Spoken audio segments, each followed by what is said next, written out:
Programa 8. La vida política y económica de Nueva España en el siglo XVII. En este programa identificarás y analizarás el papel de las corporaciones en Nueva España durante el siglo XVII.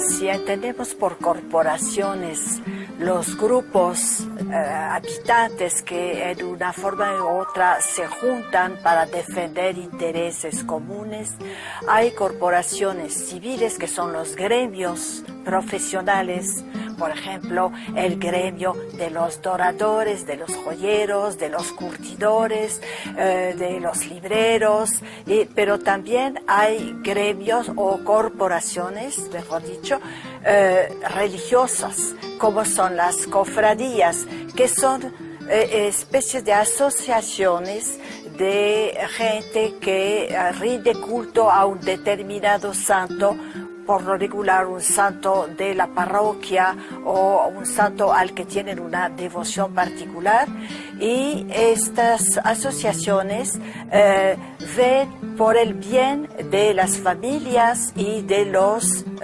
miembros de estas cofradías. Por ejemplo, si muere un cofrade, la familia recibe algo de dinero, la viuda y los hijos, para dotar a las hijas, para que los hijos aprendan oficios, pero también la cofradía se encarga del sepelio, el ataúd, las misas y todo lo que viene alrededor de esta circunstancia. Para una enfermedad es lo mismo, si hay una necesidad de dinero también. Y la cofradía, por ejemplo, tiene su fiesta cada año a su santo patrón, tiene sus trajes especiales, un altar en una iglesia. Entonces tenemos estas corporaciones, cofradías religiosas, gremios también. Los gremios tienen también su santo patrón, pero también hay grupos más importantes, como es el Consulado de México, que es el grupo de grandes comerciantes de la Ciudad de México. Más tarde habrá otros consulados en la Nueva España en el siglo XVIII, y ellos controlan, por ejemplo, todo el comercio con España, pero también con Filipinas a partir de 1565, cuando se abre la ruta más o menos regular de Nueva España a Filipinas. Los comerciantes de la Ciudad de México también son los que monopolizan, si quieren, el tráfico de mercancías que vienen de un lado u otro. Las corporaciones eran asociaciones civiles y eclesiásticas.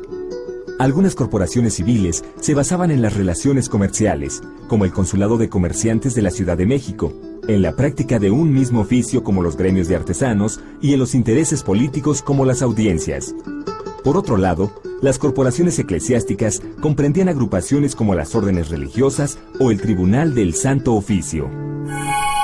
La sociedad novohispana, como todas las sociedades antiguas de los siglos, desde la Edad Media hasta el siglo XIX, son sociedades donde el individuo no tiene la importancia que tiene actualmente. Son sociedades que funcionan a partir de grupos, de familias, de estirpes, de dinastías, pero en el nivel social normal de la vida diaria, todo el mundo pertenece a un grupo, a una corporación o un gremio, una cofradía. Entonces, es una manera de vivir en sociedad, pero sin que el individuo esté solo. No es ni bueno ni malo. Así funcionó la sociedad en todos nuestros países hasta el siglo XVIII en Europa y hasta el siglo XIX en la mayoría de los países. Actualmente todavía hay sociedades donde el aspecto corporativista, gremial, digamos en el mundo actual, sindical, es sumamente importante. Entonces, es una sociedad que se puede comprender a partir de grupos, órdenes religiosas, audiencia, jueces, funcionarios reales, cofradías, consulado, grupos determinados. Esto no impide que los individuos hayan existido y se hayan desempeñado con una libertad mucho mayor que la nuestra. Porque no había pasaporte, no había credencial de elector, el registro civil no existía, cada quien se cambiaba la identidad como y cuando quería, podían casarse varias veces sin que se encontrara su rastro, pero cuando se asentaban en una ciudad, por ejemplo, seguramente entraban en una forma u otra, en un grupo, un gremio, una cofradía, una asociación religiosa que tenía un culto especial a determinado santo. En el campo las cosas eran un poco distintas, pero había las mayordomías. En las zonas indígenas las hay todavía, existían las mayordomías con un culto a determinado santo. El Consulado de Comerciantes de la Ciudad de México, creado en 1594, fue una de las corporaciones más poderosas de Nueva España. Debido al dominio que sus agremiados ejercieron sobre la distribución de las mercancías procedentes de Europa y Asia, así como del financiamiento para la producción y comercialización de la plata y de otros bienes de gran demanda, este consulado controló la vida económica virreinal.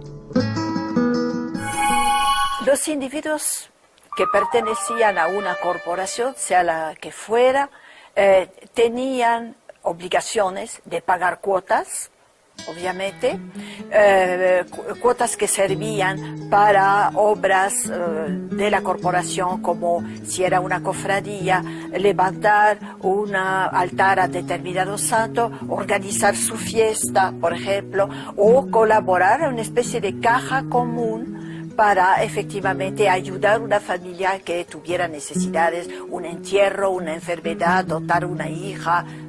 Entonces, es finalmente el antecedente de un sindicato, es el espíritu de estas corporaciones. Ahora, en el consulado era lo mismo, se prestaban dinero, tenían intereses comunes que podían defender frente a otras instancias oficiales como la audiencia, un cabildo, que era el cabildo como tenemos actualmente en los pueblos, ¿no? En cualquier municipio. Entonces, tenían intereses comunes y se defendían, se protegían. Eso obviamente originaba peleas porque había rivalidades, desde luego. Pero el individuo no estaba solo, pertenecía a estos grupos.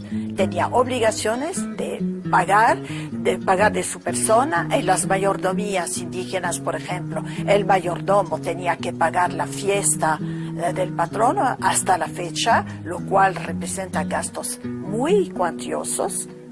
Y en las demás corporaciones también había obligación. El caso de las órdenes religiosas, pues los religiosos como obligación tenían que cumplir con sus votos. Obediencia, pobreza, castidad y en el caso de las mujeres, clausura. Bueno, pero también estaban asegurando su vida. Sabían que comerían hasta su muerte, que tendrían donde alojarse, cobijarse, si enfermaban estaba la enfermería del convento. Entonces era una especie de asociaciones de protección de los individuos que pertenecieran o a una misma profesión o a una misma confesión religiosa o culto religioso a un santo determinado. Durante la colonia, las autoridades políticas y religiosas llegaron a tener confrontaciones. Los conflictos se arreglaban usualmente por medio de negociaciones entre las corporaciones, pero no siempre fue así. Por ejemplo, en 1624, el arzobispo de la Ciudad de México dio asilo en un monasterio a un alcalde acusado de alterar los precios de la carne en su beneficio e imponer contribuciones a su antojo. El arzobispo, quien practicaba acciones similares en su propia carnicería, además de anular casamientos y los regalos de los solicitantes le complacían, se negó a entregar al alcalde. Ante esto, el virrey mandó custodiar el monasterio para impedir que el acusado escapara rumbo a Veracruz como planeaba. En respuesta, el arzobispo, utilizando la inmunidad eclesiástica a la que tenía derecho, excomulgó a los guardias y después cerró los templos de la ciudad por varios días. El virrey decidió arrestar al eclesiástico, pero lo único que consiguió fue ser excomulgado y enfrentar una rebelión incitada por el arzobispo con el lema de «Muera el mal gobierno del hereje». Esta acción derivó en un tumulto, del cual el virrey apenas pudo escapar con vida, huyendo hacia España. Interactuaban de dos maneras, rivalidades una relativa convivencia, por ejemplo, los gremios profesionales, pues todo estaba muy codificado, muy regulado, entonces cada gremio tenía su fiesta, invitaba a personas de otros gremios que venían además como espectadores, pero había a veces conflictos, he señalado por ejemplo el del consulado con la audiencia o con el virrey en turno, obviamente.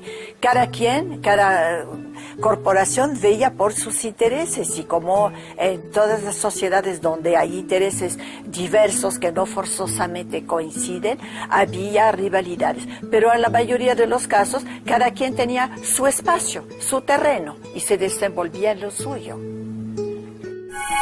Si bien el sistema de corporaciones favoreció el crecimiento de la economía novohispana, también ocasionó el aumento de la corrupción y la mala distribución de la riqueza, debido al uso indiscriminado de los privilegios corporativos. Me han dicho y he leído, no sé si sea cierto, que algunos sindicatos la afiliación es prácticamente obligatoria. En este sentido, era difícil efectivamente en las corporaciones virreinales ejercer un oficio sin estar en el gremio. Pero eran gremios que tenían, para ser oficial, para tener derecho a tener un taller, por ejemplo, tenía que pasar por toda una serie de etapas, de exámenes, de pruebas profesionales. Yo no sé si esto funciona actualmente o si la afiliación se limita a una cuota. No había esta noción de que pagas y entras, no.